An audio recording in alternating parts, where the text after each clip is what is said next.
I have been craving a 9th generation Burnout Paradise clone for 5 years now. This is from the team that made that game. Need for Speed Unbound was released in 2022. I produced some content about the game up against Heat and of course Hot Pursuit, I will link. This video is going to focus on Unbound in 2026, some of its design decisions and the parallels with that aforementioned brilliant Burnout Paradise. I am Couch Coup.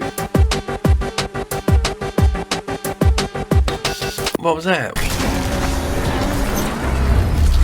If they jump, we jump too. Figured I should put some time into it, have a look at that A+ rank, try and get some half decent cars and see if I can find a sweet spot in what is quite a difficult single player campaign system. As with the majority of modern EA games, it's got a heavy multiplayer online element to it. There is totally a big experience here for the single player, but it doesn't come without its caveats. The game is currently on the PSN paid for service, and what it does with you is completely show you how awesome it could be when you get to S rank cars, and then reverses that whole equation and leaves you with a banger and no money. My point with that statement is that you can for very little cost go in and have a very good look vertical slice wise of what this game's all about immediately, which is quite handy if you just want to dip a toe in.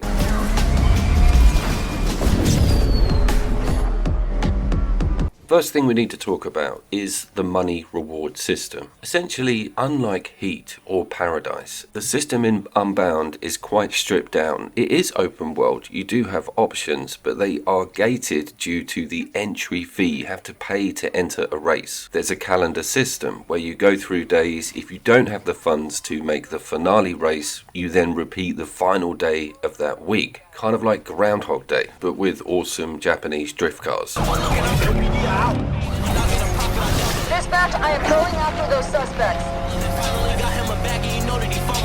You can also bet against one of the individuals you're racing, so that does increase the reward slightly. And obviously low level B tier races aren't worth as much as those bigger A+ or S tiers. Some of the races actually reward you a car. We'll get to that in a second, because its car reward system is very different from some of the previous Need for Speed games in the series. That early car reward race, I think it's the Mazda, does cost quite a bit of money to enter, and if you don't win, you lose that money. To add to the stress, you don't have any active rewind mechanic. I'm talking about that. Make a mistake, hit a button, go back 5 seconds, take the corner again. Forza Horizon 5. You have a limited number of restarts. There's only a certain amount of times you can attempt these races. And of course, the biggest randomizer of all in this equation is the police force. Let's talk about how awesome they actually are, but also how disruptive and expensive interacting with them can be. Essentially, this game has always got a patrolling amount of police in an area. When you race, they will join. They will deliberately try and get in your way. They're not that efficient in early game, but things start getting super crazy later. I will show you. But my point being, there is no avoiding this, and it doesn't matter how good a driver you are. All it takes is to be T-boned by a cop car at the wrong time on the last corner, and you've lost yourself 20 grand, and you've got to sit there for another 45 minutes to get back to where you were.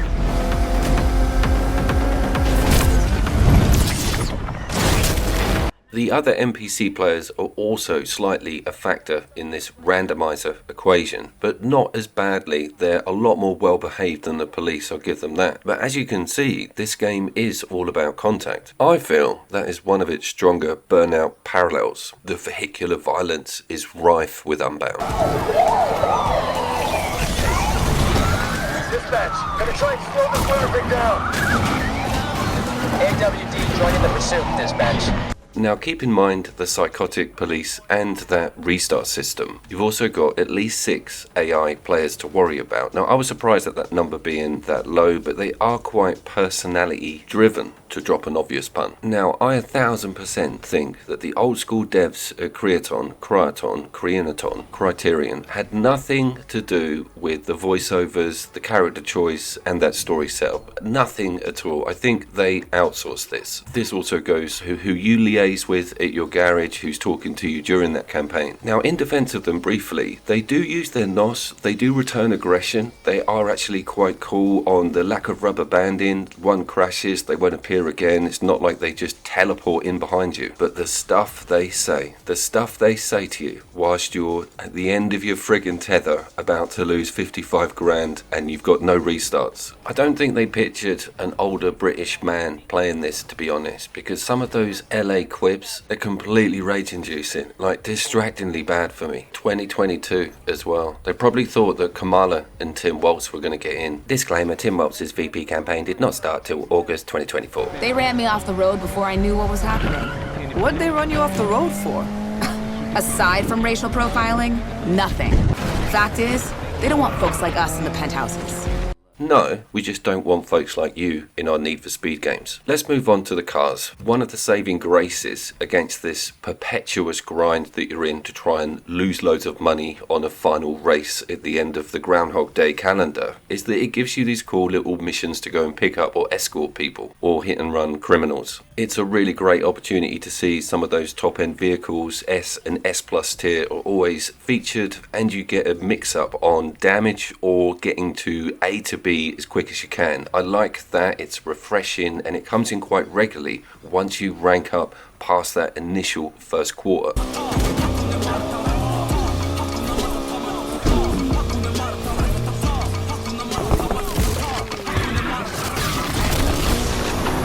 Can we all just salivate over this Porsche for a second? I think it cost me over 100 grand in the game, only to find out almost immediately that it is an upcoming award for one of the races in the A plus tier, which reminds me, you have to upgrade your garage at $50,000 a piece in order to get to these A and A plus cars. Same goes for the S class Echelon, and I didn't go for this color, don't worry. This does give me an opportunity to talk about its photo mode, which I do thoroughly enjoy. It's just as good as Heats, and the rain, the reflections. I haven't even mentioned how good the graphics are. Didn't see a screen tear, barely any frame drops. The built up cities are a bit dodgy, but everything else is kind of perfect. You heard me mention Forza Horizon 5 earlier. I want to have that chat about body kits, because this is actually really liberal with slapping what the hell you want on to what you've purchased. Just about everything can be souped up visually. FH5 locks it on loads of cars, and it's only a select bunch, normally low end vehicles, that you can put it onto. So kudos for having some really outlandish and amazing body kits. And also a slight bit of kudos should be applied to the differences in behaviour with these more powerful cars. You get extremely used to that base speed and feedback, and when you make the jump to the next class, the whole game just speeds up, gets more hectic, more dangerous. Why does this engine turn off mechanic not work here? Punk Raptor is in a Porsche. All units, we've had reports of the vehicle in Apollonia District.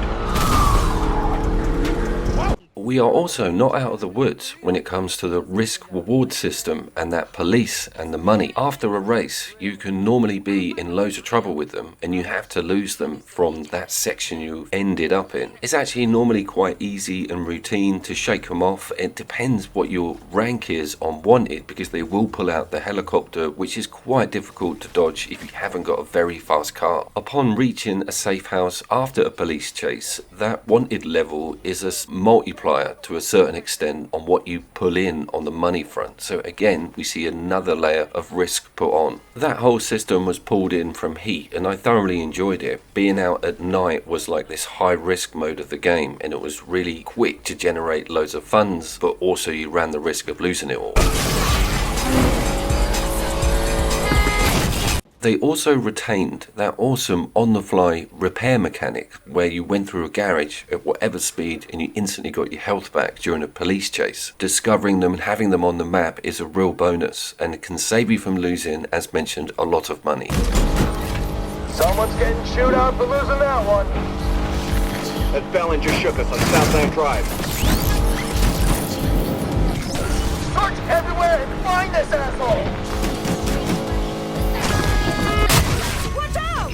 That crash cam as well, after you total roll over, you get an external view, that was first seen in the original Burnout Paradise. It was one of the true flexes of the whole game in actual fact, was how much dissipation, crumpling metal and awesome the cars looked when they were getting smashed around within engine. I do want to mention that car roster briefly. 143 in Unbound and 127 in Heat. Owning more than 4 or 5 cars in Unbound is an exception, I think. I think I ended up with like 20 plus in my garage over on Heat. I think Unbound's message is a bit like a role-playing one, where you stick with a particular car for a very long time, spanner it up and make the leap up to the garage upgrade or even get awarded something that's on a higher tier. You're not flipping out, changing and constantly moving around what you're driving. And that is a bit of a hit really for a Need for Speed game, when a lot of previous games all really revolved around having a massive car roster to dip into. But Underground, in all fairness, did start you with that hatchback choice, which you were stuck with for quite a while. This race, there was so much on this. This is the 100 grand finale, and it was a nail biter, and I had to have a couple of swings at it. I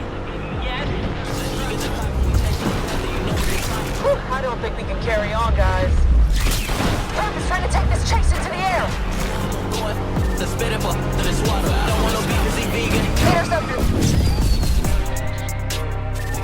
I do have to also mention the music and the horrendous noises I hear coming out of the TV screen. Unbound must have the most linear musical genres of any Need for Speed or Burnout game. It's nothing short of an absolute disgrace, to be honest. And I think it is a reflection of the modern musical period that we are in. Everything that's popular sounds almost identical. They're still remixing that Somebody I Used to Know tune, for God's sakes. And that's a Bar Black Sheep cover. Burnout Paradise, she went from Avril Lavigne to Alice in Chains. It may not have been to everybody's taste, but at least there was a spectrum. Most of the people that make modern music now are on the spectrum. Offensive British accent coming up. Fancy grabbing your wellies and putting a mini countryman through its paces. Oh, I see. You're attempting British. It does annoy me a little bit because Heat did try and give you some variants on music type, and some of it hit the mark. None of it hits anything in Unbound. There's a Where Is My Mind cover in this game, and that's a song very close to my heart. I was into the Pixies well before Fight Club came out, and it's so awful that it feels like having my soul repeatedly stabbed. Now check out this fool.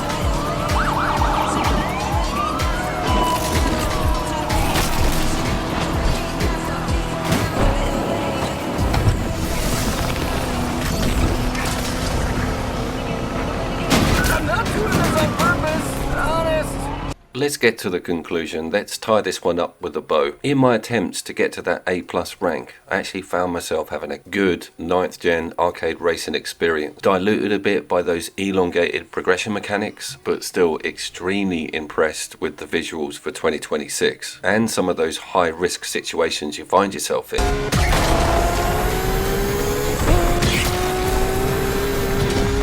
EA and Criterion, Citrion, you need to sequel Burnout Paradise. A remake will not do it. We've had the remaster. Use these modern techniques that you've got in Unbound in that model. Do it, it will sell. My name was Couch Coop, and I'll see you down there.